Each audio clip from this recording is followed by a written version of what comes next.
¿Qué tal? Buen día, ¿cómo están? Mi nombre es Daniel Calipari y le damos la bienvenida a otra entrega más de Charlando de Pool y de Billar. En esta oportunidad nos trasladamos a México para charlar con uno de los máximos referentes de ese país y nos referimos nada más ni nada menos que al maestro Roberto Rojas. ¿Qué tal, Roberto? Muchas gracias por estar en esta conversación.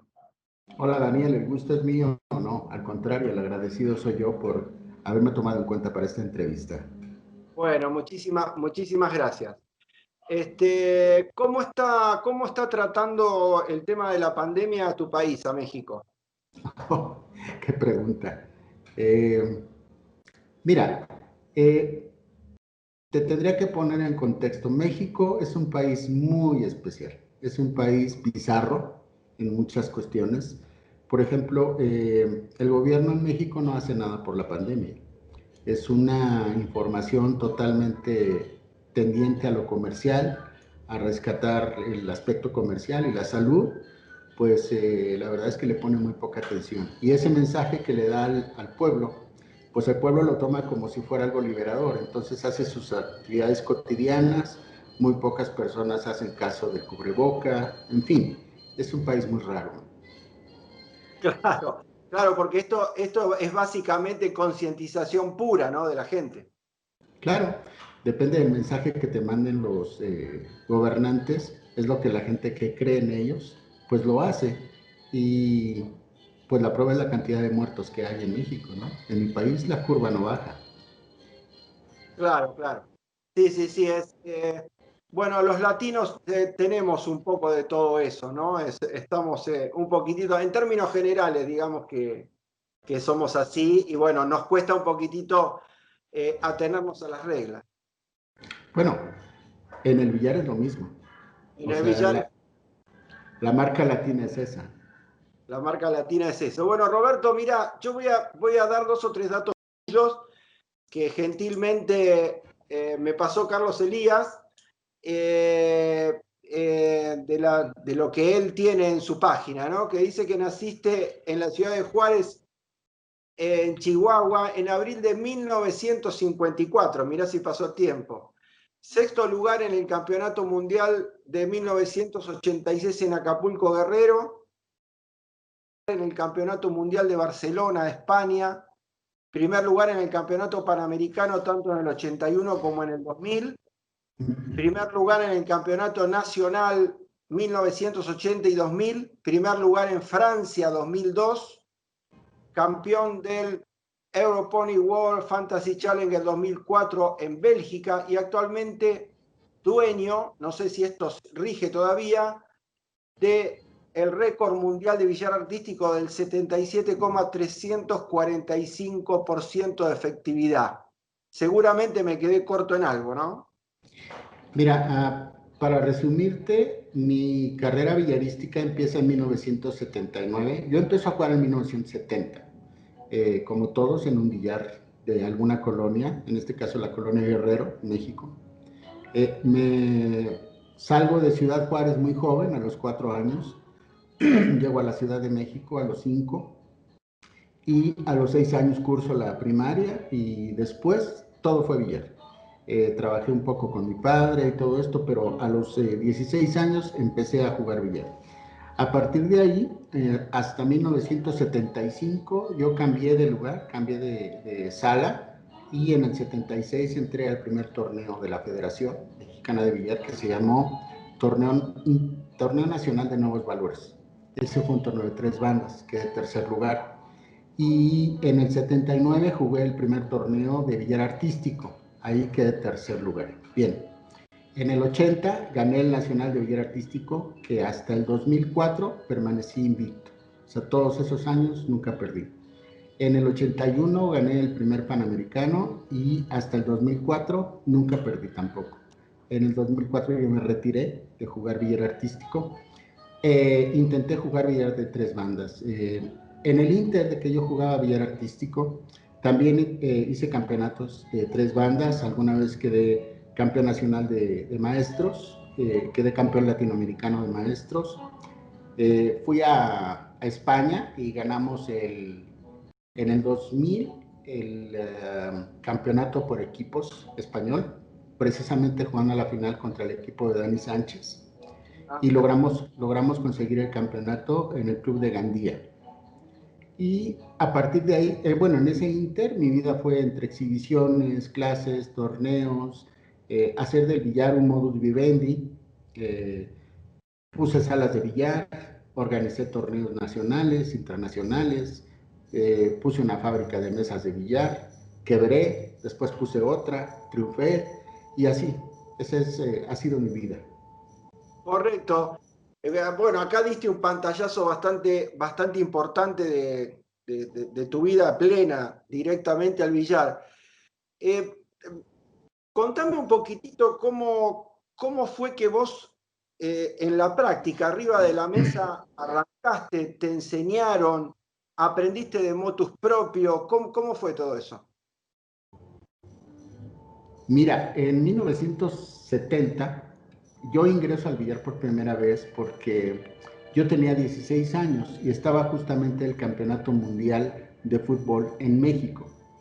Ah, Y estaba el partido de la semifinal de Alemania-Italia, que a la postre fue el partido del siglo. Entonces, uno de los lugares donde había televisión a color era la sala de billar. Obviamente yo no podía entrar porque las regulaciones en México, que posteriormente me gustaría hablar un poco de eso, las regulaciones en México no permiten entrar a los jóvenes al billar hasta los ah, 21 años. En ese sí. entonces hasta los 21 años. Y entonces, por medio de los grandes de la colonia que decíamos eran los grandes, los que manejaban el curso de la colonia, de las pandillas que había ahí, nos metieron a la sala de billar con permiso del administrador y para ver el partido. Entonces, en el medio tiempo, yo veía esa sala como una catedral, veía algo impresionante que me parecía esas luces tan alineadas, ese paño tan terso, el color de las bolas, el vino tinto combinado con las bolas blancas, y en ese entonces había bolas de marfil, y eso me parecía a Ah, mí como muy extraño, ¿no? Ver unas bolas con beta, decía yo, ¿de qué estarán hechas estas cosas que ruedan tan bonito y se oyen tan bonito? Entonces en el medio tiempo empecé a aventar una bola de una mesa que estaba ahí desocupada, todo el mundo estaba pendiente del partido, y se me acercó un señor, una persona que nunca más lo volví a ver. Pero me dijo, ¿te gusta, hijo? Y le dije, no sé, me llama mucho la atención la estética de esto. Y claro. me dijo, mira, esto se hace así, se hace asado, se coge el taco de esta manera, se empuja una bola para pegarle a la otra y posteriormente vas a ir encontrando la forma que se te ocurra de que rebote en una banda o en dos, o que le pegues abajo, que le pegues arriba. Cuando vengas yo te voy a enseñar. Nunca más lo volví a ver, pero al final me dijo, solo ten cuidado, porque este juego se te mete en la sangre. Y Claro. hasta la fecha, ahí está, como el respirar para mí. Qué bárbaro, ¿eh? Increíble. ¿Tenés una música de fondo ahí, puede ser? Sí, sí, Si la ¿quieres que podés la...? bajar, si podés bajar un poquito, estaría fenómeno. Claro que sí, Ahí. lo hago. Este, Quita la música. y decime, una vez que vos comenzaste a jugar, digamos que empezaste a jugar, no sé si empezaste con, acá por ejemplo arrancamos todos con 4 bolas, pareciera, ¿no? Y sobre todo los que no estábamos dentro del ambiente. Eh, eh, ¿Tuviste profesores, tuviste gente que vos recuerdes y que te acordás como que realmente te dieron una mano? Sí, pero en ese tiempo solo se jugaba carambola libre. Entonces los que me ayudaron fue para aprender carambola libre. Y fue muy raro a mí porque es muy curioso ahora que lo recuerdo, siempre lo tengo en la mente. El primer año, de hecho al año y medio, yo ya podía hacer tiros de 300, cosa que es muy raro en alguien. Para mí era enfermizo eso. Yo salía tempranito, le decía al Coime Coime es el administrador de billar, le decía que me permitiera hacer el aseo de la sala y que me dejara jugar ahí. Me decía, pero no hay nadie, no, yo juego solo, yo juego solo. Y me pasaba todo el día jugando, todo el día. Y curiosamente yo aprendí a hacer eso. Claro, no con las restricciones oficiales de lo que es la carambola libre, ¿no? De restricciones de zonas. No, jugaba yo cuña o jugaba yo martillo o, no sé, una bola recargada en la banda y cosas así, pero hacía tiros muy grandes para lo que yo tenía jugando. Correcto. Y digamos, el tema del golpe tuyo ya de por sí, ¿no? Ese golpe que luego te ayudó tanto en todo lo referente a fantasía. ¿Ese golpe ya lo venías teniendo de entrada? O sea, ¿vos veías que tenías o te veían a vos con esas condiciones de entrada o lo tuviste que ir trabajando? No, fíjate que a mí nadie me ayudó para eso. Yo soy muy analítico, muy analítico. Me gusta mucho el saber por qué, me gusta mucho comprender lo que estoy haciendo. Y yo me di cuenta que era como muy, ¿qué te diré? Muy práctico, le escatimaba yo mucho a la fuerza en el billar. O sea, solamente lo necesario, que solo llegara en las tres bandas, en la fantasía y en el artístico soy igual. Por muy fuerte que le pegue, mi bola apenas llega, casi siempre, aún en los golpes de macé. Y eso es como mi marca, pero no es porque trate de hacerlo a propósito, sino que me gusta hacerlo de esa manera, lo regulo y sale natural. Eh, yo combino más lo que es en el billar la fricción con la velocidad y los tiempos. O sea, las bolas tienen fricción en el paño, tienen un tiempo determinado donde pueden hacer curvas o no, y tienen una fuerza que tú le imprimes, ¿no? Una rotación. Y esa fuerza combinada con el tiempo te da la carambola. Correcto. Así que digamos que vos comenzaste a competir dentro de México. ¿En cuál de las especialidades, En, digamos, tres, comenzaste a competir? en tres bandas, 1976. Ah, correcto. ¿Y cómo era en ese entonces en México? ¿Era por categoría? ¿Vos arrancabas con una tercera, una segunda? ¿Cómo era? En ese torneo de nuevos valores se suponía que era un torneo abierto donde estaban inscritos por invitación los jugadores más destacados de las salas. Y entonces a mí me tocó ir, quedé en tercer lugar, vieron mi promedio y de inmediato pasé al torneo de primera intermedia, que es una antes de la primera fuerza. Correcto. Y con ese promedio jugué la primera intermedia y lo gané. Entonces automáticamente al año siguiente estaba yo jugando ya primera fuerza. Claro, o sea que tuviste un ascenso vertiginoso, digamos, muy por encima de la media, ¿no? Mira, en México hay poca cultura villarística en ese sentido. Entonces, cuando tú juegas, no juegas pensando en subir de promedio, no juegas pensando en hacer una carrera, simplemente juegas. Juegas por el hecho de que te gusta. Y hay personas que te ven y que deciden si tú juegas bien o no. Entonces, tú sigues divirtiéndote, que eso a veces lo extraña, porque esa diversión no hay que perderla nunca. Exacto, no hay que perderla nunca. Mira que eso es muy importante lo que decís porque yo digo que el billar por momentos nos da tremendas palizas a nuestra autoestima, ¿no? Y sin Claro. embargo el tema de volver al otro día con las esperanzas renovadas y enfrentar de nuevo la mesa es una cosa positiva, ¿no? Sí, pero también en ese tipo de, no llamemos de fracaso, sino llamemos de aprendizaje. O sea, si tú no pierdes, tampoco puedes valorar lo que haces bien. Claro. Tienes que perder para entender que cometes errores y tratar de solucionarlos a la brevedad. Sí, sí, exacto, pero convengamos de que los seres humanos no somos tan así en promedio. O sea, las personas que sobresalen mayormente en cualquier actividad utilizan el camino que vos estás diciendo. Pues sí, es que no veo otro. Quizás madures pronto o quizás madures más tarde, pero el tiempo que tú tardes en madurar es lo que vas a sufrir. Porque si Claro. tú no maduras rápido, no sabes qué te está pasando, no sabes cómo solucionar las cosas y las derrotas son muy dolorosas. En cambio, cuando sabes que es un proceso, bueno, ya tienes un proyecto y ese proyecto puede ser a un año, a medio año o a 5 años, no lo sé, pero ese proyecto te va llevando a un proceso que tú lo puedes analizar y decir, sí, voy bien, voy para arriba, voy haciendo las cosas correctas y ya las derrotas no duelen tanto, se analizan mejor. Correcto. Sí, sí, sí, evidentemente es así, es así. A veces el temperamento de cada uno no nos permite ver con tanta claridad, ¿no? Pero decime, vos, bueno, ahí llegaste a primera y luego en algún momento pasaste a la categoría maestro. No, en ese momento no había maestros, Ah, solo no era había. primera fuerza. Era Ah, primera, primera intermedia, segunda y tercera fuerza, solo eso. correcto.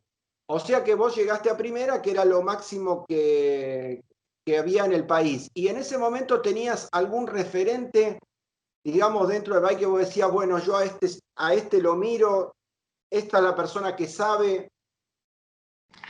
¿Internacional o nacional? Nacional, estamos hablando dentro de México.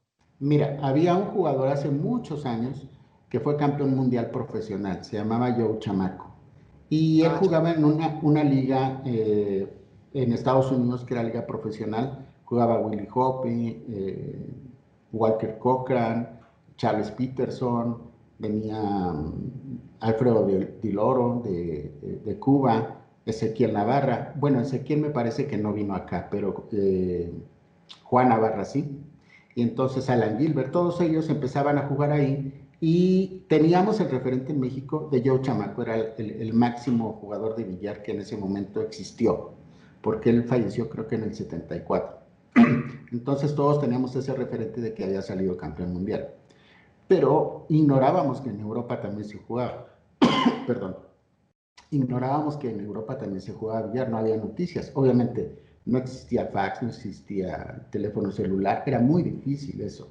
Hasta que nos empezó a llegar una revista que se llamaba World News Report.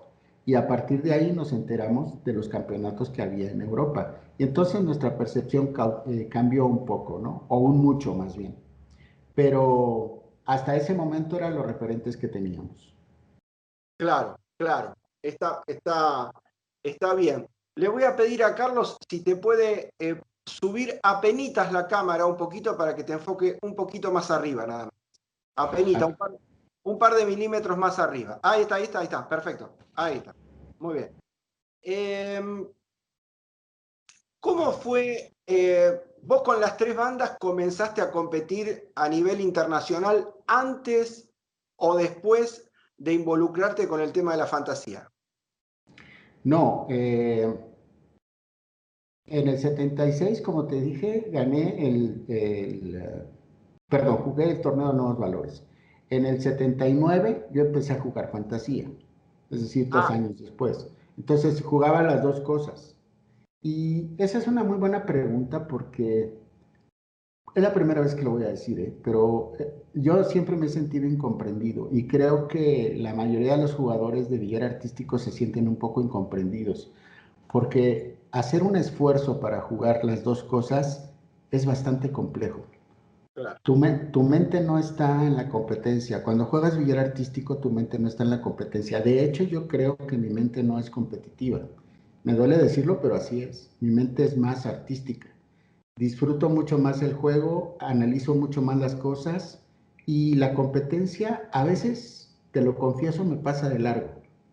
Quiero ganar, pero mi mente me jala hacia la belleza del billar, hacia que quiero hacer cosas nuevas, que quiero hacer experimentar, que quiero hacer análisis de sistemas, que quiero hacer otro tipo de cuestiones que no están relacionadas con la competencia. Eso ha afectado toda mi vida. Claro. Yo lo relacionaba a esto, es muy interesante lo que estás diciendo, aunque cuando vos te presentás en un campeonato de fantasía, la competencia está implícita, ¿no? Por supuesto. Solo que es diferente porque en las tres bandas tú tienes una competencia con otro jugador que te está poniendo problemas y tú tienes que hacer un análisis dentro del propio partido. De hecho, ay, jole, te voy a confesar algo porque creo que es una buena oportunidad para hacerlo, pero es que a mí el billar artístico no me gusta.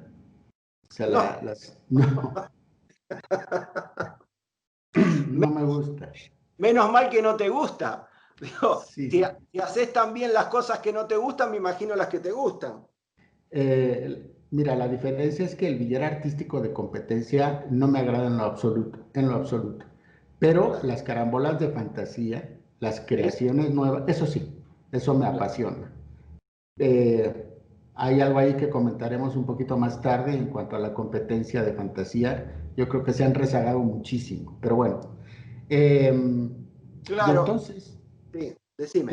te decía que cuando tú juegas tres bandas tienes un competidor enfrente, pero cuando juegas fantasía solo está la posición. Solo está Exacto. la posición que la tienes que hacer y lo sabes perfectamente, sabes lo que hay que hacer perfectamente. Entonces solo es coordinar tu mente, tu cuerpo y darle la orden a tu brazo de que haga lo que tú quieres hacer y lo que tú analizaste y leíste.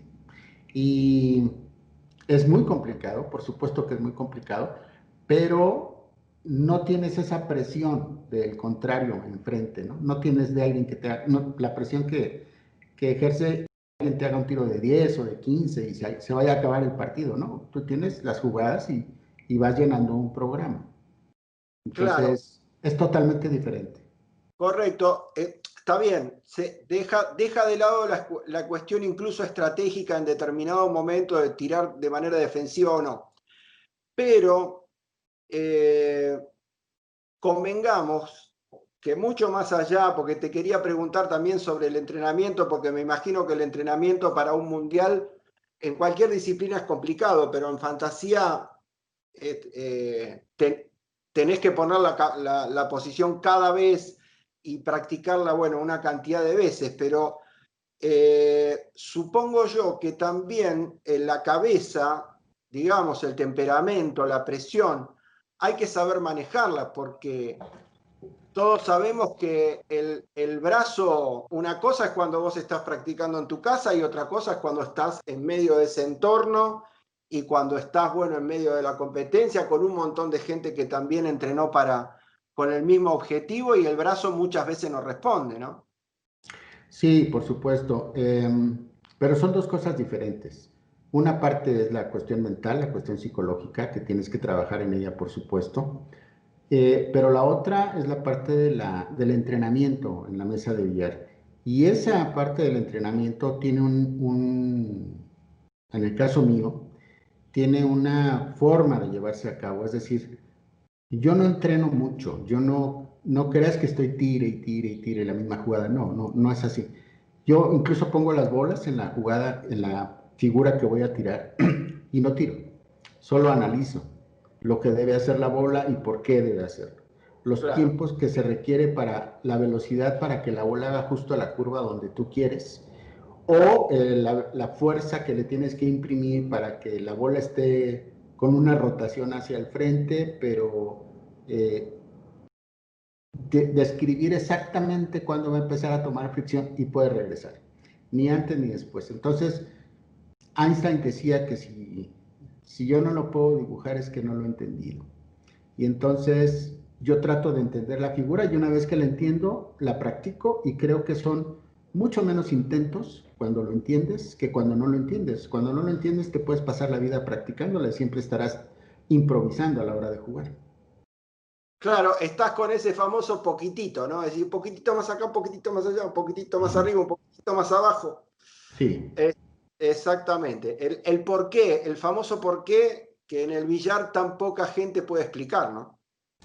fíjate que en 1990, ya no recuerdo si fue 96 o 98, yo fui a jugar un campeonato mundial a Zaragoza, España. Y me encontré con Daniel Sánchez. Estaba arbitrando, creo que lo habían castigado o tenía una penalización de algo y lo pusieron a arbitrar un campeonato de billar artístico. Entonces, él me estaba arbitrando a mí. Y cuando estaban poniendo las posiciones, los jugadores de billar artístico son muy quisquillosos, ¿no? 1 milímetro para acá, 1 milímetro para allá, tantito para más despegada, XX. Y Daniel me decía, así está bien, le dije, Daniel, ponla como quieras, no me importa, yo lo voy a hacer. Si te equivocas, no hay problema. Y me decía, pero está bien así, sí, sí, está bien, está bien. ¿Por qué? Porque yo ya había entendido la jugada. O sea, no es importante la posición, es importante lo que tú hagas con la posición que te queda. Claro, lo que sucede es que calculo yo, por lo que vos estás diciendo, que el quisquilloso manifiesta una limitación. Manifiesta una, perdón, ¿una qué? Una limitación. O sea, Ah, al poner 1 milímetro más, 1 milímetro menos, le estás complicando la vida en esa carambola. lo que sucede es que el entrenamiento que tiene la mayoría es como la posición es fija, entonces ellos alinean su taco hacia un punto fuera de la mesa o hacia un diamante X, y pone los pies en dirección de algo, y la distancia ponen 3 centímetros o 2 centímetros o 1 centímetro, o incluso el grueso de una tiza o lo que sea, pero tiene que ser exactamente como ellos la han practicado porque no saben improvisar en ese sentido. Entonces ellos practican jugada por jugada y yo creo que se debe de practicar los golpes de cada jugada. Y después con los golpes tú puedes hacer cualquier cosa que te pongan, pero la mayoría no lo hace de esa forma, la mayoría practica jugada por jugada. Es como si yo te quisiera enseñar a hablar de cero, enseñándote palabra por palabra, pues mejor te enseño el abecedario y tú construyes, ¿no? Claro, claro, claro, por supuesto. O sea, es la base. O sea que tengo acá un conocido que yo le dije que iba a hablar con vos. Esta persona se llama Gastón Tomadoni y él interviene en Campeonato Mundial que estuvo en Las Vegas hace poco, justito antes de la pandemia, con Campeonato Mundial de Fantasía. Entonces me dice, bueno, preguntale esto, preguntale el otro. Bueno, no, pará.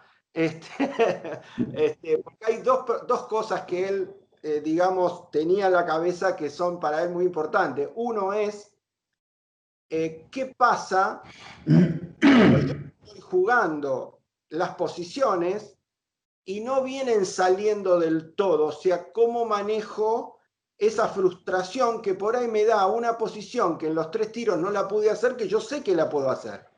O sea, ¿cómo manejás la cabeza en ese momento? Porque no todas son flores. En algún momento las cosas no salen, ¿no? Como uno las planea. Sí, por supuesto, pero mira, tú tienes que entender que hay un porcentaje de fallas. O sea, tú no puedes hacer todas las carambolas, es algo muy complicado. Intentas hacer todas, pero sabes que hay un porcentaje de fallas, por eso existen los récords. Entonces, cuando tú sabes que tu porcentaje de fallas en una ronda de participación en la práctica es de 60%, tú tienes que fallar 40 figuras.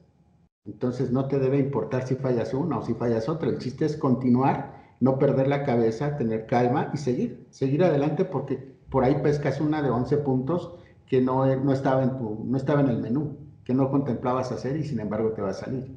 Entonces es eso, no perder la calma, entender que se pueden ir muchas y que pueden salir otras, pero esa calma y ese empuje que tienes que tener, eso sí, no debes de perder la atención en ninguna jugada.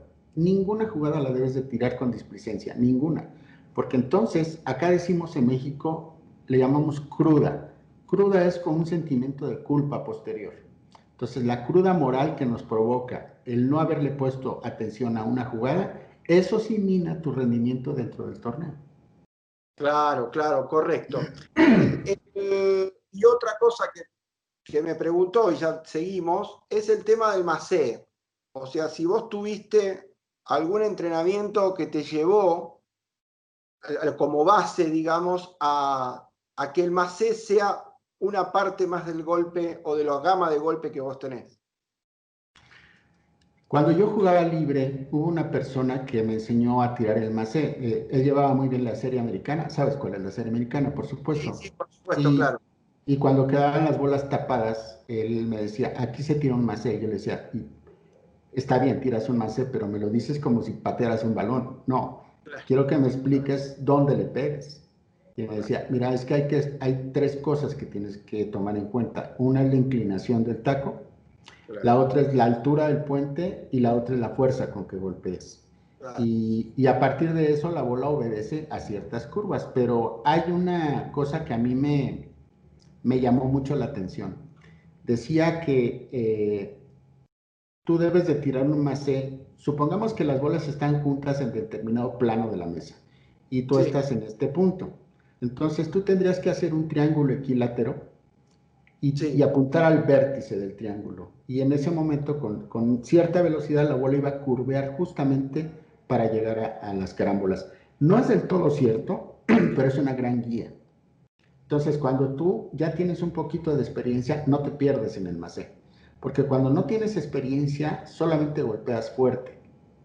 claro. Y como te decía al inicio, hay que tomar en cuenta el tiempo que la bola va a tardar en curvear. Eso es importantísimo. Exacto, Exactamente. Para sacar así el tema de los mitos, ¿cuánto hay de cierto, digamos, que las bolas están desde el punto de vista del lustre y demás que tienen preparadas para una exhibición de fantasía? Mira, hay una diferencia grande entre el torneo y una exhibición de fantasía. Hace unos años, ya bastantes, yo tuve una polémica con jugadores de fantasía en Europa y les decía que eh, ellos juegan a fallar.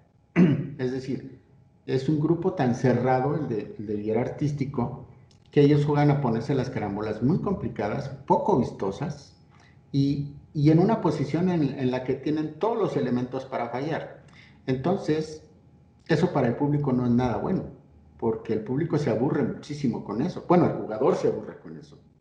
Entonces yo les decía, pónganle silicón y pongan las jugadas mucho más complicadas, pero mucho más complicadas, y controlen el silicón. Y eso les va a dar a ustedes mucha más apertura mental y el público se va a divertir enormemente porque va a haber cosas increíbles. Entonces las exhibiciones son eso, son jugadas con silicón, pero muy, muy, muy complicadas.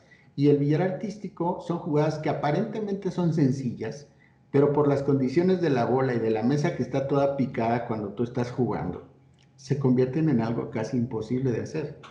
O muy difícil, por decirlo menos.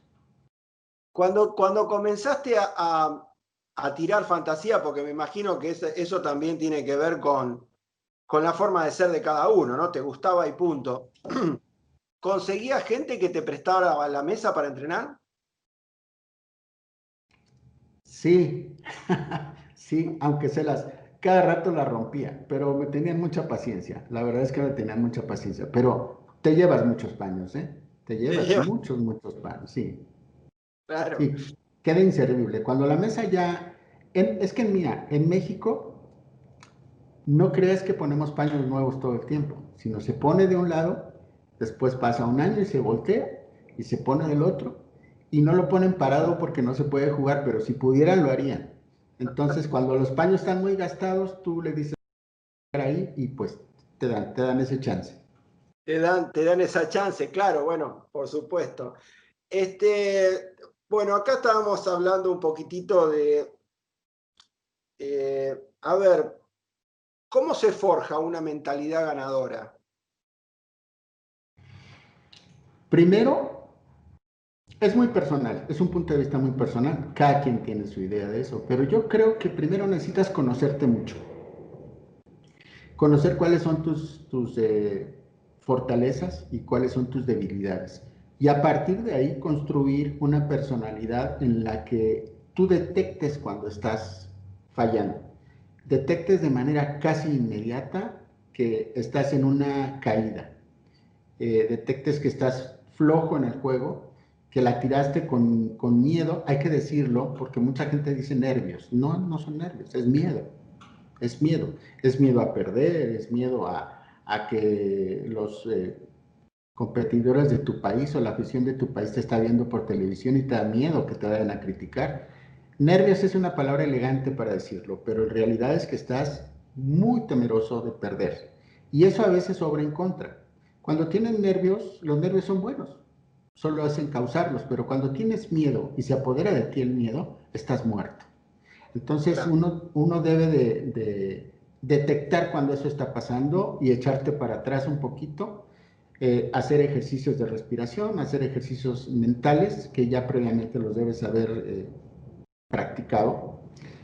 Los artistas le llaman anclas, cuando tú estás pensando en algo que es placentero para ti o algo que te da vida, en ese momento jalas esa ancla y te estabilizas, pero hay que conocerse, porque si no, no sabes qué te está pasando, ni siquiera regresas, todo se te empieza a caer, es una bola de nieve que cada vez es peor y peor y peor y peor. Y hay una corbata y piensas que la bola se va a pasar por la corbata y se pasa y se pasa de ida y se pasa de regreso. Empiezan a suceder cosas increíbles. Claro, exactamente. Es un juego, el billar es un juego que que castiga de una manera tremenda, ¿no? Toda la parte negativa que uno puede llegar a tener encima. Claramente, esa parte negativa hay que detectarla de inmediato. Correcto, o sea, por eso de esto se desprende que uno juega más contra uno mismo que contra el rival. Esa es una buena pregunta. Yo creo que debes de considerar ambas cosas. O sea, tú no puedes minimizar a la persona que tienes enfrente. Si yo pudiera jugar contra solamente mi persona, solamente mis conocimientos, no me haría diferencia si juego con Blondal, así juego con alguien de mi club. Y por supuesto que me hace diferencia. O sea, yo veo a Blondal o veo a Daniel o veo a los top, que ya he jugado con ellos alguna vez, y digo, si me descuido este hombre me deshace, si me descuido este hombre me masacra. Entonces debo tener más cuidado, más atención, y cuando no estás enfrentado con alguno de ellos, tienes un colchón, tienes una tolerancia, ¿no? Quizás no en el juego, pero en tu mente sí. Estás mucho más tranquilo, estás mucho más calmado para poder analizar todo, y con ellos no tanto. Estás más pendiente de su personalidad, incluso tu mente te lleva a tratar de aprender lo que están haciendo, en fin, es otro tipo de juego. Pero ese entrenamiento, esa psicología te debe de llevar a controlarlo. Por eso te digo que es necesario conocerse. Claro, correcto. Yo decía desde el punto de vista de que, o sea, yo me enfrento contra vos, Roberto, pero prefiero enfrentarte con mi mejor versión, digamos, con mi mejor billar. Y para eso tengo que, evidentemente, controlarme yo. Después vos, lógicamente, tenés tu conocimiento, tu entrenamiento y eventualmente el promedio que tenés en ese momento conforme al entrenamiento que tuviste y demás. Pero que los nervios no me bajen una o dos categorías, que mayormente sucede, ¿no? Sí, que vuelvo a lo mismo que el miedo, porque los nervios son buenos. Los nervios Claro, te mantienen con adrenalina. claro. Pero yo creo que tú no puedes jugar más de lo que sabes. Obvio, claro. Sí, Entonces, ¿dónde está la clave? Pues en claro, aprender, en tener acervo villarístico claro, para claro. poderlo poner en práctica. Si no, solamente estás improvisando. Exactamente, yo digo siempre, durante muchos años di clase de pool, ¿no? Cuando jugaba pool y tres bandas a la vez, ahora juego tres bandas nada más. Pero siempre yo le decía a la gente, vos no vas a hacer en un campeonato un fin de semana lo que no haces en la semana. Por Eso supuesto. esa expectativa no la puedes tener bajo ningún punto de vista. Es correcto. Precisamente es hacer la tarea para poder... Los campeonatos se ganan haciendo la tarea. Claro, Es un resultado de...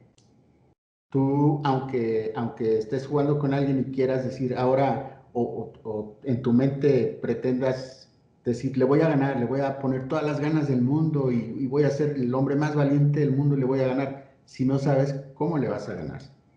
En cambio, si sabes medianamente que no estés tan nervioso, puedes empezar a hacer series, ligar carambolas y todo, pero las ganas no hacen que tú triunfes. Hace que tú triunfes un poco la actitud, que sí es importante, pero el conocimiento es mucho más importante. claro, correcto. Roberto, qué debe tener un jugador completo para vos o qué no debe dejar de tener? Completo, completo en qué sentido? Eh, O sea, las bases, tres o cuatro cimientos de los cuales no pueden faltar, obviamente. Mira, te voy a dar dos que yo creo, que es la parte técnica, una, y la parte de la personalidad, la otra. La parte técnica creo que tú debes de jugar todo, porque todo es billar. Tanto snooker como pirámide, como pool, como libre, como cuadro, tres bandas, fantasía, y de todo debes abrevar un poco y ponerlo en práctica en la especialidad que te gusta, porque todo sirve, todo sirve. En el pool, por ejemplo, pues podemos evitar, no sé, o podemos mandar la bola a dos donde nosotros queramos, cuando hay un huequito para poderla meter y que no choque. También podemos hacer que nuestra bola avance lentamente o que avance con mucha viveza. Podemos hacer ambas cosas, ¿no? Por ejemplo, en la pirámide podemos controlar como en las 5 quillas, tú debes conocerlas muy bien, Sí, sí, debes sí. controlar la bola 2 perfecto. Entonces, yo Perfecto. creo que todo eso funciona bien. Pero en el aspecto de personalidad, ahora, ¿cómo las juntes? Eso es importante. ¿Cómo ese acervo villarístico que tú tienes, cómo logres integrarlo a tu juego, cómo logres integrarlo a tu personalidad, es importante. Porque yo creo que nadie habla de los esquemas personales de cada jugador cuando está jugando tres bandas. Hay quien prefiere una cosa y hay quien prefiere otra. Hay quien tira un pasabola y hay quien tira una doble vuelta. Hay quien tira un renversé y hay quien tira una línea. O sea, hay preferencias. Y entonces, dependiendo del esquema que tú te apliques para tu propia persona, son los elementos que debes de poner en práctica, ¿no? Hay quien tiene un tanto de bola excelente, hay quien no lo tiene, pero tiene un Claro. golpeo muy bueno. Bien, ese es el aspecto técnico. Y el aspecto de personalidad, hace mucho me hicieron una entrevista, una periodista mexicana muy profesional, y me dijo, oiga, señor Rojas, ¿quién cree usted que es el mejor jugador de tres bandas en México? Y le dije, mire, yo creo que el mejor jugador de billar en México es aquel que después de un torneo le da a usted un gusto invitarlo a su casa, que conozca a su familia, a sus hijos, a su esposo, el que tiene una cultura mediana, pero muy amplia, con el que pueda usted hablar de cualquier cosa, el que es honesto, el que habla un idioma además del propio, el que tiene una conversación positiva. Yo creo que ese es el mejor deportista y que dentro de su carrera haya permanecido dentro de los 10 primeros lugares de por vida. El otro solo hace carambolas. Claro, claro. Entonces, cuando tú tienes esa personalidad que se va adquiriendo, tú has platicado con muchos, has entrevistado a muchos jugadores top y notas eso. Notas esa decencia, notas esa honestidad, notas esa preocupación por estar aprendiendo todo el tiempo, pero sobre todo notas algo importante. Jamás hablan mal de otra persona. Es verdad. Sí, Eso es muy valioso, ¿eh? sí, sí, sí, sí, es cierto. Es cierto y no tienen ningún problema, digamos, de admitir sus propias falencias, ¿no? Estamos hablando sobre arriba de la mesa de billar. Claro, es correcto. Pues esa personalidad es la que se requiere para triunfar, según yo. Claro, correcto. Eh, Decime, Roberto, porque viste que hay un mundo, hay distintos tipos de bibliotecas. Están los que dicen sistemas sí, sistemas no. Dentro de las tres bandas. Según tu criterio, ¿cuánto de sistema y cuánto no eh, podés o te gusta tener cuando jugás tres bandas? Mira, esa es una pregunta bien compleja, muy grande, que tiene muchas respuestas y muchos puntos de vista que no nos vamos a Sí, poner sí, de por acuerdo, supuesto, claro. Sí, pero sí. te voy a decir lo que yo creo. Eh, yo jugaba muy bien tres bandas. Te hablo de los años finales de los 70 hasta principios de los 90. Jugaba muy bien tres bandas. Hacía muchas carambolas, tiros muy grandes. Y a finales de los 70, a finales de los 80 empecé a aprender sistema de billar. Cosa que para mí era como de otro mundo, ni siquiera existían libros en México de eso. Y el primer libro que leí fue uno de Silione, Antonio Silione. Me parecía que ese señor era un genio, decía, para jugar billar hay que ser un genio, porque entender esto que está explicando es complejísimo, yo no estudié nada, no sé nada de lo que me está diciendo. Y luego empecé a investigar más cosas, y mi mente, Daniel, fue cambiando de la improvisación, del sentimiento, del disfrute, de la diversión, hacia la tortura, hacia el conflicto mental que yo tenía, hacia las dudas, hacia si estaba yo bien parado, si no lo hacía bien. Bajé mucho de juego, mucho, mucho, mucho. Tardé 5 años con eso.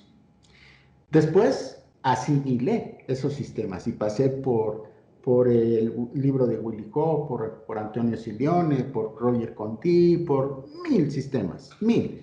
Y sistema creo que está mal dicho porque en realidad son numerologías que abarcan un cuadrante de la mesa. Hay sistema para tiki, sistema para renversé, sistema para doble vuelta. Entonces, es muy complejo estar cambiando los números cada vez que tú juegas. Yo me percaté de eso y empecé a estudiar algo que decía yo, no, el billar no puede ser tan complicado, tiene que ser algo más simple. Y los sistemas tienen muchas zonas oscuras. Hay zonas donde ya no te da.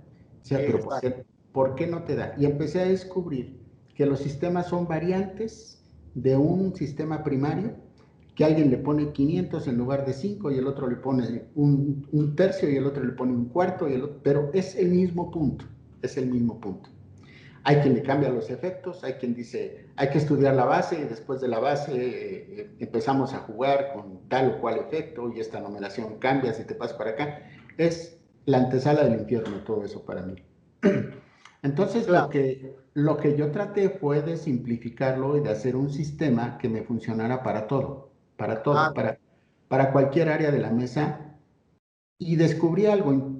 De hecho, estoy sacando un libro en este momento que engloba todo, que no es que sea un sistema que sustituya a los demás, no, es que es el perfecto pegamento, el perfecto aglutinador de todos los sistemas, ¿no? Por ejemplo, en la mesa de billar en las tres bandas es importantísimo conocer los retornos de cuarta a quinta banda, es importantísimo, porque si no estás perdido cuando la bola está en el llano, y los de tercera a cuarta banda también, bueno, pero hay una forma de hacerlo sin números. Entonces, mi sistema se basa en un sistema sin números, solamente... No, no, es un sistema geométrico muy fácil de entender, ya lo verás con el libro, muy fácil de entender y muy fácil de jugar, incluso para cualquier persona que ni siquiera tenga un gran promedio. Lo verás y será muy interesante. Entonces, esa forma es la que yo utilizo para jugar. Es rápida, es simple, solo que tienes que tener cierto acervo villarístico para hacerlo rendir, realmente, porque requiere de golpes, requiere de manejar la bola como indica ese sistema. Y en eso estoy. Pero los sistemas seguramente hay un momento en que te bajan de juego, porque te quitan ese ritmo que tú tienes jugando billar. Claro. Muchos jugadores, yo sé que conocidos y no conocidos, que aprenden los sistemas, después los tratan de olvidar y juegan solamente cuando les es necesario, los conocen. Y cuando hay una figura que lo requiere, pues lo utilizan, pero de otra manera solo están intuyendo y jugando. Es tanta la experiencia que se tiene que están muy preocupados por la posición, por el emplazamiento de bolas, que por el propio número, ¿no? Claro, lo que sucede que, lógicamente, sí, esto me lo decía, yo se lo pregunté tanto a Blondal, a Cudrón, como a Dani Sánchez, y es lo que vos acabas de decir, que el tema del emplazamiento muchas veces, el número en sí mismo se utiliza para sacarme de una duda, dice, no, que puedo llegar a tener en el momento, porque lógicamente a veces la presión, el momento que se está jugando y demás, podés tener alguna duda de algún ángulo. Pero lo que decía Blondal, básicamente dice, yo si juego 10 carambolas seguidas por sistema, pierdo la sensibilidad que tengo para el emplazamiento y lo que tengo que hacer, porque somos manipuladores, dice él, de los recorridos de la bola. Y es el correcto. número no te permite manipular, tenés que ir obviamente donde te indica el sistema, ¿no? Sí, eso es correcto. Y no solo eso, sino el efecto que le debes de poner. Claro, exactamente. Entonces, te amarra en el juego, te amarra. Es solo como para resolver ciertas jugadas que son claves, entonces sí, lo puedes utilizar. Que son claves, por ejemplo, vas por dos carambolas y te queda algo, un pase bola o te queda una doble vuelta y dices, a lo mejor mi feeling no está muy bien, pero sé que es de esa bola a ese punto y listo. Claro. Entonces, es una forma auxiliar, pero muy importante también. Exactamente. Esto que estás hablando es muy importante porque, bueno, porque muchas veces nosotros pensamos, los amateurs, que cuando comenzamos a estudiar números tenemos algo así como el secreto de la vida, ¿no? Como que vamos a partir de ahí, no sé. No saben lo que están diciendo. Se están metiendo en un lío que les va a llevar años deshacerse de eso. Claro, exactamente. Antes, acá por lo menos en Argentina, se decía de que los grandes maestros es que como que se habían llevado el conocimiento a la tumba. ¿Vos crees que esto es así, digamos, por lo que vos has visto, por tu experiencia? No, no, yo creo que nunca se ha jugado mejor billar en la historia que el actual. Eso me queda clarísimo. Pero también es importante entender que los equipos eran muy diferentes, las competencias, la mecánica de los torneos era totalmente diferente. Eh, por ejemplo, se jugaba torneos de round robin con 12 o 15 o 20 jugadores. Los partidos eran a 60 carambolas. Entonces era el que destacaba, destacaba siempre, porque en una carrera tan larga de 60 carambolas, pues tú tenías una estrategia, eran jugadores, por lo menos en América, teníamos la escuela de Estados Unidos, que era un juego muy quedador, era un juego muy cerrado, todo el tiempo era para atrás, para atrás, para atrás, para atrás, entonces era muy difícil hacer carambolas. Y a diferencia de hoy en día, que las mesas son tan rápidas que un quede ya no es nada, un quede cualquiera te lo puede resolver con un poquito de imaginación. Claro, exactamente. Roberto, ¿cómo sos cuando perdés? O sea, a través del tiempo, ¿no? Porque uno siempre va aprendiendo, pero ¿siempre fuiste igual o en algún momento era como que cuando perdías te ibas del club o no hablabas con nadie o todo tranquilo, siempre fuiste igual? No, yo creo que hoy soy mucho más tranquilo, hoy en día. Y como te digo, es un proceso en el que yo puedo analizar bien las cosas, pero anteriormente era un energúmeno, no contra las otras personas, pero conmigo mismo llegaba yo a llorar de camino a casa. Sentía yo una impotencia total de por qué había perdido. Y son carambolas que recuerdas toda la vida. En 1970 y tantos tenía yo una jugada así y se me fue de esta manera. No se olvidan nunca. Sin embargo, esa forma de reaccionar, lo único que hace es dañarte. Lo único que hace es ponerte contra la pared porque ese es un recuerdo que no se va. Es como una reacción inmediata. Cuando tú vas perdiendo dices, oh no, otra vez, ahí viene el diablo y me va a jugar estas pasadas y me va a cargar el payaso y va a ser como en 1970 y tantos y tu mente se va hacia aquel punto, ¿no? En Claro. lugar de procesarlo de otra manera. Pero yo sí era muy de un carácter fuerte cuando yo perdía, conmigo mismo, pero nunca quebré el taco ni nunca aventé cosas ni nada, pero yo tenía un problema interno durísimo, durísimo. Hoy me congratulo conmigo mismo que he madurado, bueno, si no maduro a los 67 años, pues ¿cuándo, no?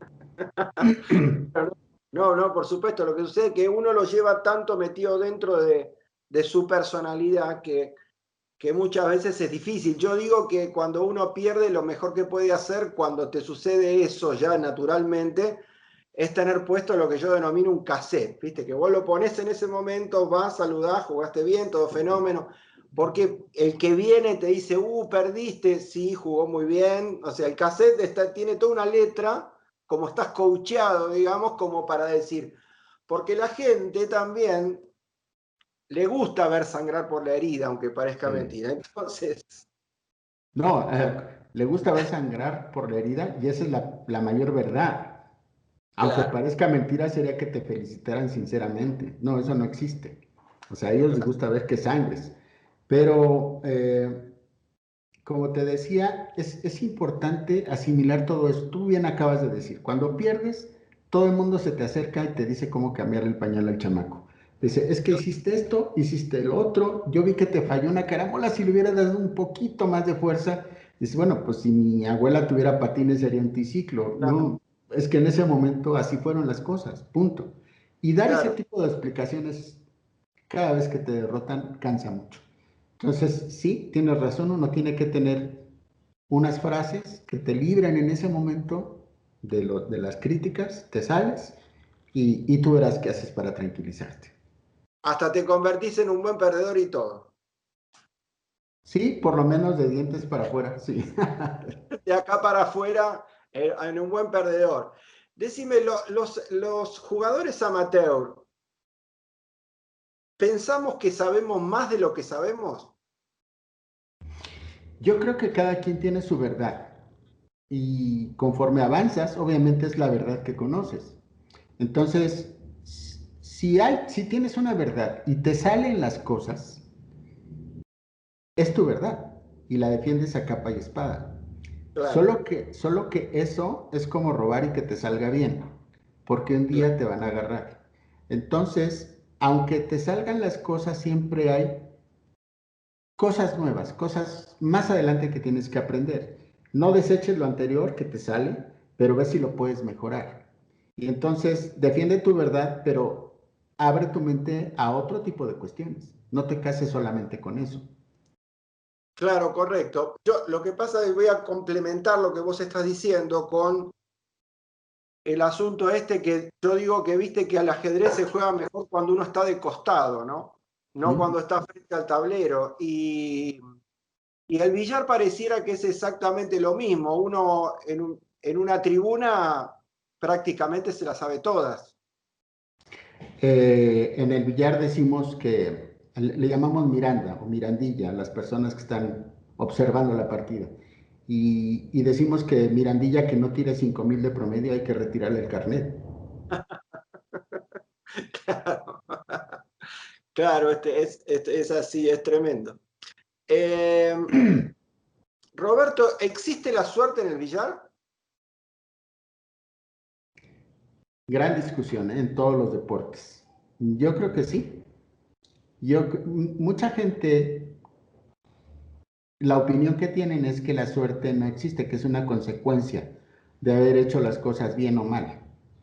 Pero la verdad es que es tan oscuro eso. Es algo que desconocemos que yo, mientras no hay una explicación muy clara de lo que es la suerte, creo que sí existe, porque hay cosas que tú no intentaste. Hay cosas que ni siquiera pasaron por tu cabeza y de pronto hay un choque por allá a 3 metros de distancia y te manda la bola a un rincón que ni idea tenías que existía y la jugada sale. Y eso no lo pensaste. Entonces, la gente dice, es que si lo hubieras tirado de esa manera lo hubieras hecho. Pues yo no estoy muy de acuerdo en eso porque mi mente no da para eso. Algo debe juntarse ahí, algo debe, algunas fuerzas que yo no entiendo y debe ser consecuencia de eso y a eso se le llama suerte. Mientras no hay una explicación clara para eso, lo seguiré llamando suerte, buena y mala. Claro, claro, sí, sí, sí, correcto. Si existe la suerte, entre comillas, también existe la contraria, ¿no? ¿Recordás algún episodio de alguna partida que te haya ocurrido alguna cosa o la otra que tengas en la memoria así marcada? No conmigo, pero sí recuerdo una partida de Armando Bretón, un jugador mexicano, muy buen jugador, muy buen jugador. Y era una partida para el pase a un latinoamericano. Y él estaba por la última carambola y el otro iba por 7. Y entonces estaba el otro haciendo de una en una, como en un gotero. Y todas las jugadas que le quedaban armando eran difíciles, difíciles. Y fallaba, y fallaba, y fallaba. Y yo estaba sentado a su lado. Y de pronto le quedó un tiki, muerto, muerto, una jugada enorme, enorme, que era imposible fallar. Y me volteé a ver y me dice, esta jugada solo un tonto la falla. Ya gané. Solo un tonto falla esta jugada. Entonces le puso tiza con mucho estilo al taco. Se pavoneó para llegar a la jugada, la apuntó y pifió. Y Uy, eso quiere decir que te puede pasar todo. Todo te puede pasar. No claro. debes estar pensando en esas cosas. Debes hacer lo que sabes y ya. Es todo. Bueno, en el último campeonato mundial, el que ganó Blondal, yo no sé si fue en cuartos de final, no sé si te acordás de una jugada donde su oponente con amarilla, eh, creo que iba por 3, está tirando la última y es una cabecera larga a llegar al rincón ¿Mm? y entre la banda larga y la tercera bola hay una bola, por exagerar, y 1 milímetro, o sea, una cabecera puesta, pues totalmente puesta, para dejarlo afuera del torneo. Ya. La tira, cuando le pega, la gente ya aplaudió porque va al rincón. Y se metió en el rincón y este hombre tiró el taco al piso, se le cayó el taco de la mano. Lo soltó el taco como diciendo, no puede ser. Blondal después le metió la que va, el otro fueron a empate y lógicamente ganó Blondal por bola de oro, pero se metió en un lugar que, si no lo dejás librado al azar, ¿a qué lo vas a dejar librado, no? Tú, fíjate, ese anécdota es bonito porque tú crees que entre que él está pensando la jugada que va a tirar, que la ve tan franca, tan muerta la jugada para realizarla, no pase por su mente en algún segundo, en algún momento, y si se va. Claro. Y quizás, ese pensamiento te lleve a que la jugada tome un doble cero, por ejemplo. Sí. Yo no lo sé, pero a eso que llamamos suerte, quizás también sea una vibración mental que dirija, es que estoy hablando de cosas que no puedo comprobar, pero han sucedido tantas veces. Exactamente, exactamente. Acá teníamos a un billarista, Manolo Girves, que decía, lo dejamos para los misterios del billar, ese Sí. tipo de cosas, lo dejamos dentro de los misterios del billar. Decime, Roberto, ¿has dado clases en tu vida? En este momento estoy sentado en mi mesa de billar con mis libros y yo doy clases aquí en mi casa. Doy clases, doy clínicas, viajo, por ejemplo, cuando me llaman, doy pláticas de billar artístico, de tres bandas, de libre, de cosas de mentalidad que aunque no las haga, por supuesto, si no sería yo un campeón, pero sí sé cuál es el método para llegar a eso. Y trato de ayudar a la gente joven. Es mi trabajo. Ahora en la pandemia me cae muy bien eso, porque con todas las medidas de higiene vienen, practican aquí y yo doy clínicas, pero no una clínica o no una clase de 1 hora, sino yo cobro por darles 3 días seguidos y el horario no importa. Me estoy 3 días desde la mañana hasta el anochecer con ellos y trato de llevarlos por el camino más rápido. Mira, te voy a platicar por qué. Si nosotros queremos ser mejores jugadores que Blondal, por lo menos eh, intentar ser mejor que Blondal o que Daniel o que los top, cualquiera. Y seguimos lo mismo que ellos están haciendo y estamos tratando de aprender lo que ellos están haciendo, pues siempre estaremos a la saga. ¿Por qué? Porque necesitaremos que ellos hagan otras cosas nuevas para poderlas aprender. Yo creo que el chiste es crear cosas que a pasos agigantados nos lleven a dar saltos muy grandes, porque el billar es muy lento el aprendizaje. Entonces necesitamos brincar muchas cosas. Y de esa manera, tú que ya tienes experiencia, tratas de decirle, cuidado, ahí hay un obstáculo, cuidado, ahí hay una mina que no debes pisar. Entonces brinca eso y vas a llegar más rápido, ¿no? Eso es lo que trato de hacer. Correcto, sí, sí, sí, la creación, digamos, de un sistema que es bastante complejo, lógicamente, como recién decías, el tema de tener una suerte de teoría total, por decirlo de alguna manera, que es bastante complejo, porque acá había alguien que enseñaba unas teorías por efecto, desprendida de la japonesa y desprendida de la corta, larga, corta también, pero ¿qué sucede? ¿Por qué tenía cierto éxito? Porque vos con ese sistema tomabas la bola prácticamente siempre igual. Con 2 tomes de bola, 3 a lo sumo, solucionabas todo el asunto. ¿Qué implicaba eso? Menos práctica. Entonces, respecto del otro que no la sabía. Pero como esto es feeling puro también, de la práctica no se escapa, ¿no? No. Por más que aprendas lo que aprendas, podés cortar camino, pero el entrenamiento hay que tenerlo. Eso la gente lo tiene que saber, porque sobre todo los que están aprendiendo, porque está bien, todo aprendés con un libro, aprendés con un montón de cosas, pero luego hay que llevarlo a la mesa, ¿no? Sí, la vida no es fácil, por supuesto. Eso debe quedar claro.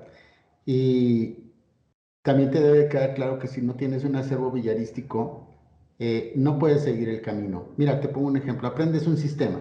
Después ahora tienes que pegarle a una bola y tomar el punto que tú elegiste. ¿Cómo llegas a ese punto? Claro. ¿Con qué tanto de bola? ¿Con qué puente? ¿Le pegas abajo? ¿Le pegas arriba? ¿Le pegas con fuerza? ¿Le pegas suave? ¿Qué haces con eso? ¿Cómo llegas a ese punto con certeza?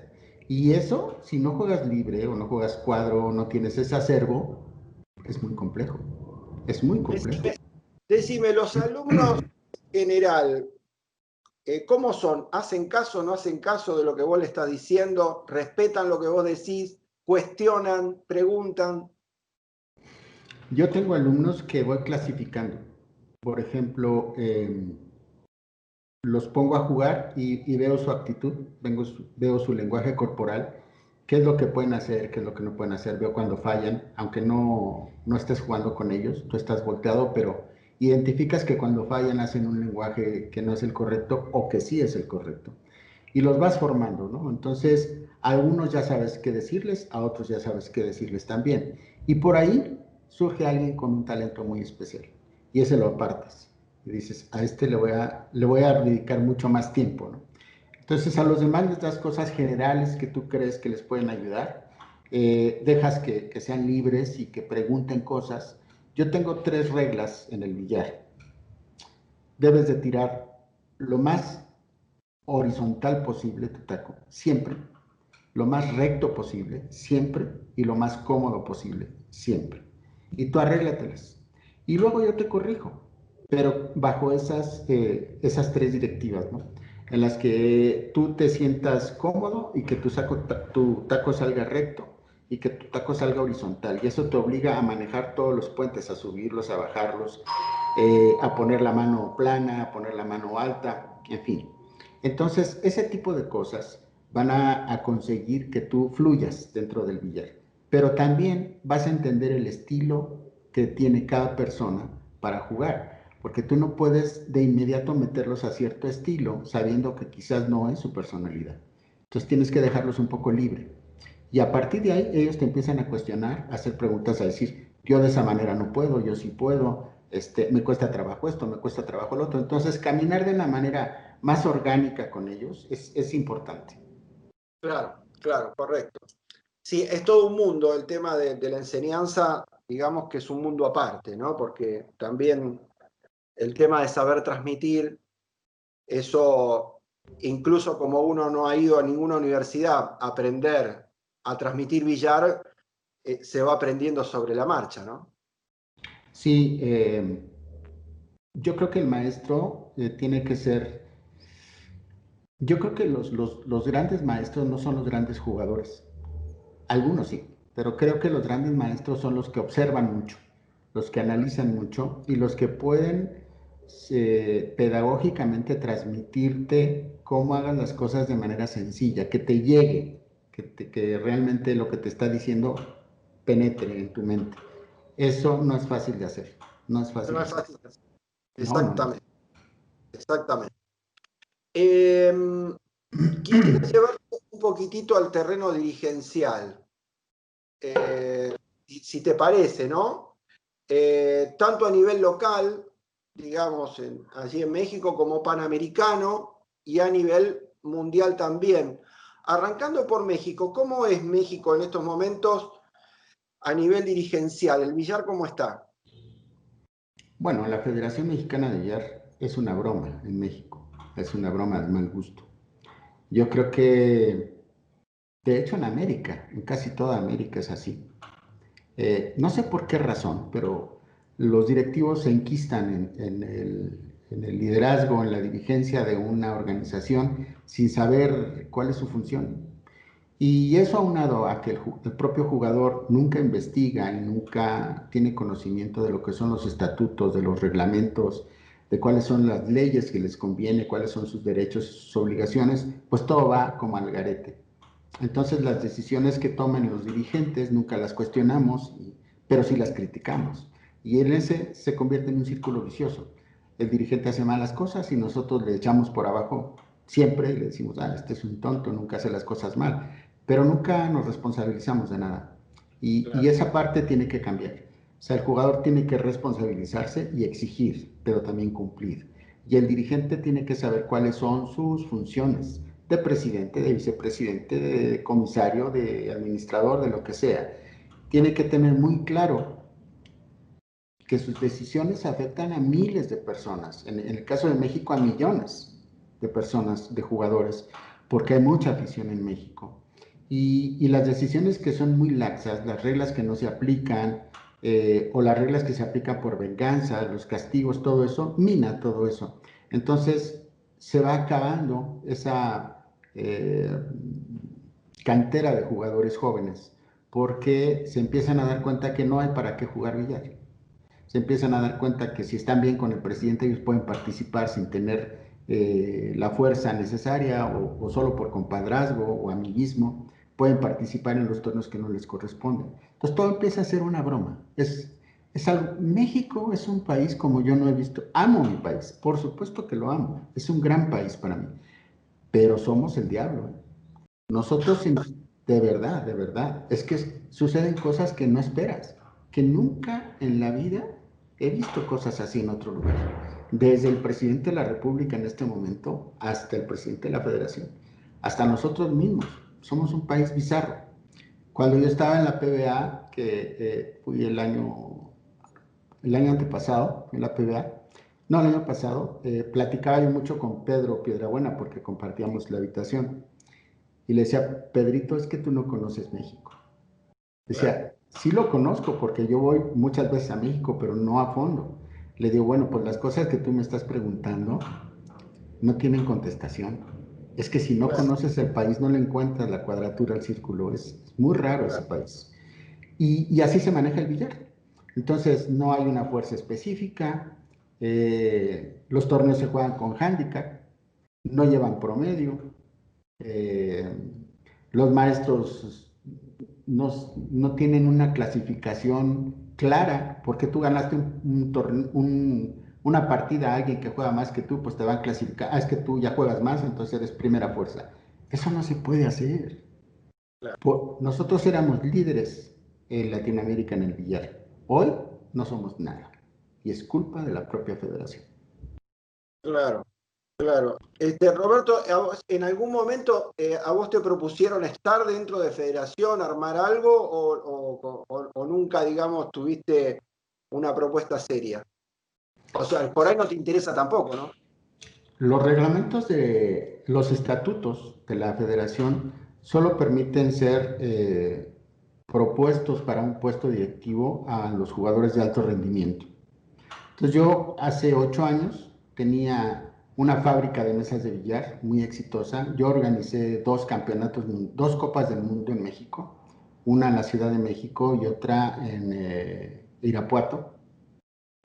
En una ganó Jaspers y en la otra ganó Cudrón. En la primera ganó Cudrón y en la segunda ganó Jaspers. Y fueron unos campeonatos para México muy exitosos porque hubo bastantes personas viendo. En 2.500 personas se me hace un buen número para estar observando, pagando. Claro, por supuesto. Claro. Entonces tratamos de hacer lo mejor posible. Yo tenía las mesas, tenía la fábrica, tenía a mi personal que podía hacer todo lo necesario para montar un espectáculo de ese tipo. Y yo sentía que podía hacer un buen papel como federativo. Entonces yo traté de postularme como presidente de la federación. Metí mi programa de trabajo, un programa de trabajo que incluía contratos de televisión por 3 años. Tenía la fábrica, es decir, tenía el equipo para hacer las cosas, tenía la credibilidad y sobre todo tenía el dinero y los contactos suficientes para hacerlo. Resultó que el actual presidente de la federación me metió por ahí mucha política y empezó a poner trabas y trabas y trabas y trabas. Al final no me dejaron ni siquiera competir y él quedó de presidente de la federación. Y los resultados son pues los que ves tú en este momento. Yo pensaba que el billar en México, así como el billar en Europa y en otros países, yo tengo la visión que debe ser con una visión empresarial. Es decir, la parte de la administración, la parte de los dineros tiene que ser empresarial. El jugador tiene que dedicarse a jugar y tú tienes que proveerle los elementos para que sea el mejor competidor. Tienes que tener elementos que lo ayuden psicológicamente, que económicamente esté bien comido, que esté bien descansado, que llegue con tiempo a los torneos, hacerles una prueba una prueba médica antes de salir, saber si están en buenas condiciones, también tener las reservaciones hechas, es decir, la parte de la competición debe estar perfectamente cubierta, pero el presidente de la federación, cuya función real es el conseguir patrocinios y hacer toda la administración y los tratados y los convenios con los grandes patrocinadores, tiene que hacer su trabajo. Entonces no puede dormirse en los laureles, tiene que estar buscando patrocinadores, pero no solo para los buenos jugadores, sino para la clase de abajo, que son las canteras, y es la mayor cantidad de competidores, porque esos son los competidores del futuro. Entonces, cuando deja de lado a esa parte, el billar queda cojo, porque la brecha generacional se empieza a abrir. Eso le sucede en Argentina mucho. Yo me acuerdo de la época de oro de Argentina, eran jugadores maravillosos. Hoy hay una brecha muy grande, y que no hay cómo cerrarla. No. Entonces, esos talentos se pierden. Y esa función la tiene que hacer alguien pensante, alguien que vea de forma empresarial la federación. Y luego ya tiene un asesor técnico y tiene un promotor y tiene no sé, un profesor de educación física y tiene funciones específicas que cubran la parte deportiva, pero la parte administrativa, si no hay dinero, eso no camina. Entonces, así pensaba yo, pero el otro no, el otro era muy romántico y bueno, pues ahí está el romanticismo. Claro, es increíble, pero muchas veces, incluso sabiendo todo esto, muchos jugadores no les importa y juegan igual. Viven en los torneos de la misma manera, sabiendo que la cosa sigue yendo para atrás y sin embargo se siguen inscribiendo en los torneos. Sí, porque siempre habrá esquiroles, siempre habrá jugadores que se darán cuenta que los grandes jugadores no están participando y ellos lo tomarán como una oportunidad. Eso Claro, pasa en todo, en la claro. política igual. De hecho, eso es lo que genera el conflicto entre la UMB y la PBA. O sea, Claro, esa a eso forma de quería, pensar. sí, a eso quería apuntar. Quería apuntar, digamos, que me comentes un poquito de CPB y en su defecto la Unión Mundial, ¿no? Y el conflicto que existe con la PBA y lo que eso conlleva al billar todo en el mundo. La CPB no tiene una infraestructura que le permita hacer del billar un gran deporte en América. No la tiene. Podrá tener buenas o malas personas, mejores o peores dirigentes, pero la infraestructura es lo importante. Y la infraestructura de lo que te hablo es eso precisamente, las grandes escuelas para la gente joven, para que esa brecha no se abra, los resultados que debe de tener la competencia para generar dineros hacia adentro, para generar el consenso de todos los patrocinadores para seguir apoyando este deporte, esa infraestructura no la tiene ni otras confederaciones en el mundo. Entonces, la UMB se concretó a darle prioridad a los mejores jugadores, bien hecho, pero descuidó la otra parte. Descuida la parte de lo que hace que la UMB funcione, que son los miles y millones de jugadores que cotizan en sus federaciones para que la UMB y los patrocinadores pues sean alimentados, ¿no? Entonces, si tú descuidas eso, llega un momento en que te quedas sin dinero. Y si tú no tienes dinero, tampoco tienes dinero para los grandes jugadores que por su talento cada vez exigen más. Entonces, la diferencia entre la PBA y la UMB es que la PBA está pensada con una visión empresarial. Ellos saben que los patrocinios son muy importantes y para que los patrocinios estén contentos deben cambiar las reglas. Esas reglas tienen que permear hacia el televidente, hacia el aficionado. Tiene que haber alegría, tiene que haber colores, tiene que haber diferentes tipos de juegos, nos guste o no. El jugador también tiene que ser más abierto en ese sentido.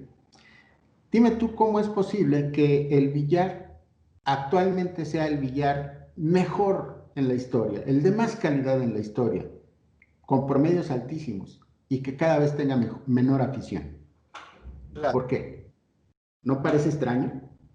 Es No, por... yo lo que digo que que por ahí en una de esas es porque es gracias, por lo menos en Europa, digamos, que es donde están la mayor cantidad de jugadores, me refiero no a la mayor cantidad de jugadores en cantidad, sino en calidad, es como, es una suerte de generación de oro que ha existido y que se sostiene porque esa generación todavía está jugando, ¿no? Es correcto, es correcto. Mira, si dejas ese hueco que se abra más, si dejas esa brecha más abierta, ya no va a haber manera de recuperarla. Por eso en la PBA tienen tanto éxito, porque están muy enfocados hacia las fuerzas básicas. Están muy enfocados a las mujeres. Hay campeonatos femeninos, hay campeonatos masculinos, hay campeonatos infantiles, hay campeonatos masters, hay campeonatos de señoras, que no sé cómo les llaman, pero tú dices, caray, abarcan todo, todo. Sí, claro. Y entonces, quieras que no, cuando tú eres joven y ves a dos personas ya mayores jugando, aprendes, aprendes. Claro.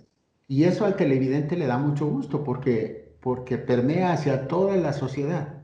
Entonces el patrocinador dice, pues lo están viendo tantos millones de personas, quiere decir que sí me conviene. En Europa no, y en América pues ni hablamos de eso, ¿no? Sí, sí, sí, por supuesto. Es larguísimo el tema. Bueno, vamos a entrar en la última parte, Roberto, si te parece. Ya llevamos 1 hora 20 hablando. Para que te des una idea, eh, ¿cuál ha sido tu máxima aspiración en el billar y si pudiste cumplirla? ¿Parte de eso o fue de más? ¿Cómo llegaste a cumplir todos tus sueños dentro del billar?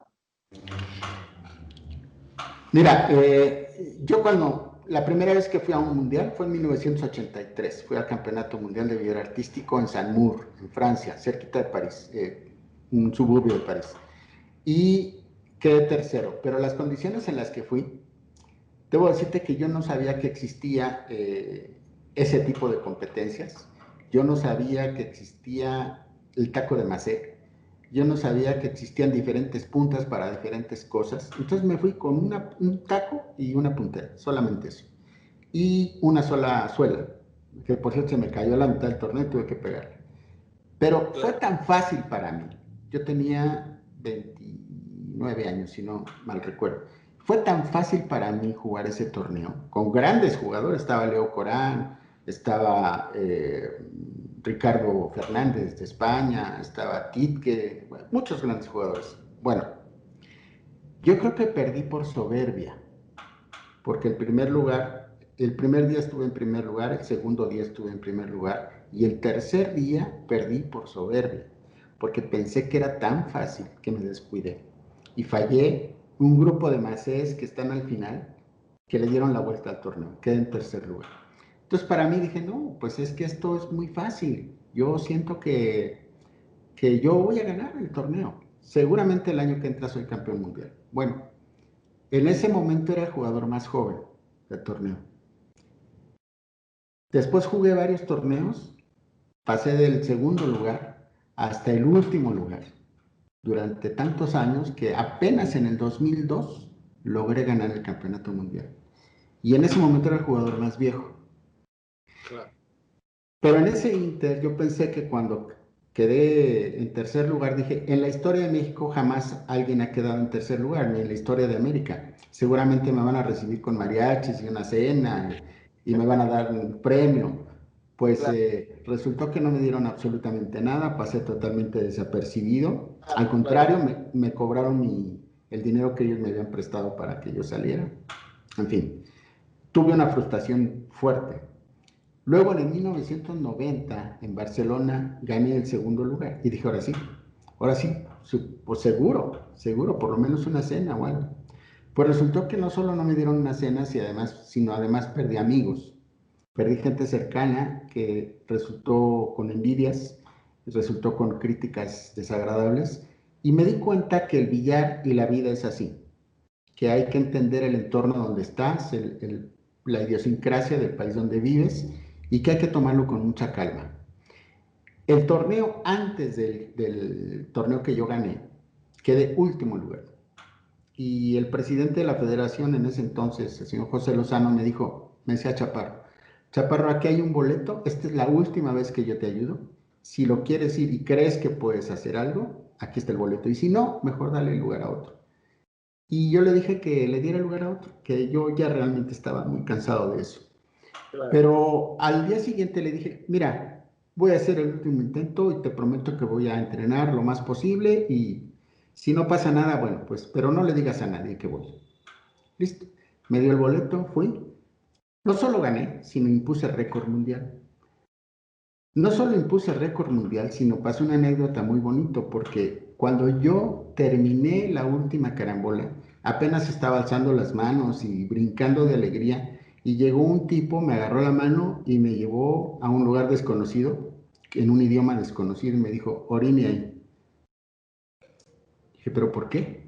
A mí jamás me habían hecho una prueba de doping, Ah, pero mira, fue tan bueno el resultado y fue tan alto el promedio que me dijo, claro, orine. Entonces me claro, hicieron claro, la prueba, obviamente pasé bien y todo, claro. y muy sorprendidos porque era la primera vez en la historia del billar artístico que alguien que no sea europeo hubiera ganado ese torneo. Nunca en la historia. Y voy más, me dijeron, oiga, fíjese que la verdad es que no sabíamos que usted, pues no pensamos que un latino fuera a ganar, somos honestos, y no tenemos el himno nacional de su país. Entonces, nos permite que le entreguemos el trofeo sin el himno nacional. Y le dije, no, usted me lo canta o me lo chifla o a ver qué hace, pero yo me tardé tantos años para ganar esto que Claro, requiero mi himno nacional. Al final claro. me lo tocaron como pudieron, le salió como la marsellesa, pero me lo tocaron. Y quedé muy contento con eso. Entonces ese fue un sueño en esa etapa que pude realizar. Ese era mi mayor anhelo. Y ahora mi mayor anhelo es ser un maestro del billar, alguien que pueda enseñar, que pueda transmitir, que pueda dejar un legado. Y ese Claro. será mi mayor éxito. El éxito yo no lo veo en función económica, porque yo tuve mucho antes del 2011 y sufrí una extorsión en México muy fuerte y casi pierdo ahí muchas cosas, entre eso la vida, y me dejaron en ceros, pero con un aprendizaje enorme de lo que es la vida. Y aquí estoy feliz. Correcto. Decime, vos viste que la vida de un billarista no es fácil porque lógicamente toda pasión, a veces tu propio entorno, el entorno sufre al apasionado, ¿no? ¿Qué función cumplió tu familia? ¿Cómo te acompañó, bueno, en su momento tus padres, tu familia en sí? Es triste porque en mi familia nadie juega billar, nadie, ni les gusta tampoco. Entonces yo me salí a los 16 años de casa, nunca volví y tengo mucha familia, pero nunca volví a casa. Entonces yo me hice solo en el billar y siempre he viajado solo y siempre he hecho las cosas solo. Eh, Te platico una anécdota triste, pero así sucedió, que me marcó para muchos años de mi vida. Cuando yo gané el tercer lugar en París, había ido solo con $250 prestados para todo el viaje. Eh, Termina el evento, me voy con mi trofeo caminando hacia el hotel y veo la Torre Eiffel y voy hacia la Torre Eiffel. Era como la 1 de la mañana, solo. Y entonces me paro enfrente de la torre, la base, volteo, pienso en lo que hice y no tenía a quién contarle. Fue una sensación de soledad, de terrible. Dentro de mí me sentía como si nadie me acompañara, ni en pensamiento, ni en alegría, en nada, ni mi familia, nadie más. Fueron unos minutos, pero después recapacité, pero esa sensación no se la deseo a nadie. Estar algo tan imponente, acabando de lograr, de tener un logro tan importante en tu país histórico y estar solo, totalmente solo, sin poder decirle a alguien lo que hiciste, lo que no hiciste, comentar las carambolas. Eso para mí es muy, muy duro. Y siempre me he manejado de esa manera. Yo creo que por eso tengo esa fuerza interior cuando juego y hago las cosas bien, porque soy muy duro mentalmente. Eh, con mi familia, yo fui casado en el 1976 y en el 78 me divorcié por el billar, precisamente por el billar. Esos 2 años se me hicieron como 2 minutos con la cabeza dentro del microondas y yo quería ya ser libre para poder hacer lo que a mí me gustaba. Yo me veía atado a muchas cosas, viajaba mucho, daba exhibiciones, entonces no podía yo mantener una estabilidad familiar. Y lo fui dejando, lo fui dejando. Después tuve una pareja, ahora estoy con mi hija en casa, pero mi pareja está en Ciudad Juárez, ella vive allá. Mi hija también estaba en Ciudad Juárez, nada más que ahora llegó porque la situación allá está muy complicada y se vino aquí a la casa. Entonces, aunque tengo una familia muy grande por todos lados, nunca convivo con ellos. Siempre las visitas, hola, hola y esto, pero no rigen mi vida, no estoy en función de lo que diga o no mi familia, sino soy, como diría alguien, antes era casado, ahora soy feliz. Claro. Te iba a preguntar, y me parece que no las, te iba a preguntar si se sintieron orgullosos las personas que vos querías que se sientan orgullosas de vos, pero con lo que acabaste de contar, no sé si cabe esta pregunta. Sí, yo creo que las personas que te aprecian, porque siempre hay alguien que te aprecia, que son las valiosas, sí, se sintieron orgullosos. Hoy tengo amigos, creo que más de los que muchas personas tienen, orgulloso de ellos y he aprendido el valor de la amistad. Sé que eso es más importante que la familia, más importante que cualquier cosa, son los amigos reales, los amigos por los que tú puedes dar todo y ellos pueden dar todo por ti. Y los conservo mucho porque sé lo valioso que son. Entonces, estas personas seguramente estuvieron orgullosas de mí. Correcto. Para terminar, cuando mirás para atrás en tu vida, ¿qué ves? Estoy muy contento con lo que ha sido mi vida, muy contento, porque he logrado cosas que de otra manera no hubiera podido. Mira, lo que me ha dejado el billar es el conocimiento de otras culturas que no hubiera podido tener de forma natural, de forma normal. O eso pienso, que no lo hubiera podido lograr. También conocer a otras personas como tú mismo, estar hablando con alguien que es aficionado al billar, con el que se puede hablar, con que hace preguntas correctas, inteligentes, y eso no se logra tan fácilmente. Tienes que hacer un recorrido en toda tu vida para encontrar a este tipo de personas que al final son tu familia, Daniel. Son las personas que los que convives en todos los torneos, que te quieren, que les da gusto verte y así mismo a ti te da mucho gusto convivir con ellos. Entonces estás esperando con muchas ansias llegar a tal evento, voy a ver a fulano, voy a ir a Argentina, voy a ir a Mendoza, que ahí está un gran amigo mío, el caballo, Claro. y, o voy a, no sé, a Buenos Aires a ver a Tosi, por ejemplo, ¿no? O a Cacho Ledesma o algo. Pero ese tipo de cosas me llenan mucho. Y luego he visto que mi vida no ha sido desperdiciada porque he tenido logros para mi país. Creé muchas cosas cuando no había nada en el billar. Logré hacer del billar un modus vivendi. Yo tenía una fábrica muy exitosa de mesas. Al principio, en la primera quebré, no me fue muy bien, pero porque yo pensé que un billarista puede hacer una mesa de billar fácilmente. Y no es algo sencillo. Y más hacer muchas. Hacer una quizás te quede bien, pero hacer muchas ya implica otro tipo de cuestiones, administración, bien, muchas cosas. Y entonces yo logré vender varios años 300 mesas por año, que no es poco. Y entonces me fue minando la fábrica porque hubo una depresión en el 2008 y hubo mucho mercado negro, ya nadie importaba, entonces todas las mesas que había en México empezaron a venderse entre billares y por eso bajó mucho la producción. Pero logré hacer un modus vivendi en base a la venta de mesas, de clases, de exhibiciones. Yo logré dar 36 exhibiciones en 28 días en Colombia, que no es nada sencillo, son Tremendo. muchas exhibiciones. Sí, sí. Y ese tipo de cosas me alegra mucho en mi vida, me alegra mucho.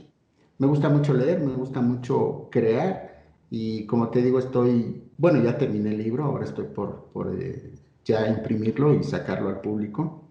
Y ahora estoy pensando en otras cosas, estoy pensando en innovar, estoy pensando en dar clases de billar como si fueran cursos de verano, de fantasía en un lugar paradisiaco.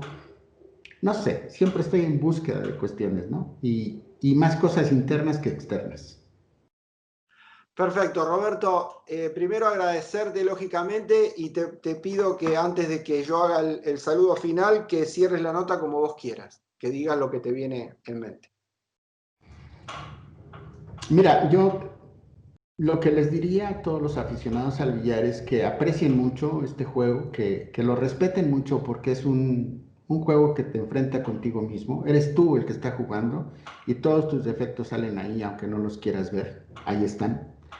Que practiquen menos, pero que estudien mucho más y que tengan un complemento siempre en su vida, que no solamente sea el billar, sino que estén bien. Si hubiera una palabra que te pudiera decir para describir al billar, diría que es equilibrio. Tienes que tener un equilibrio social, económico, emocional, físico, social. Y de esta manera tu aprendizaje en el billar va a salir mucho más adelante y más rápido.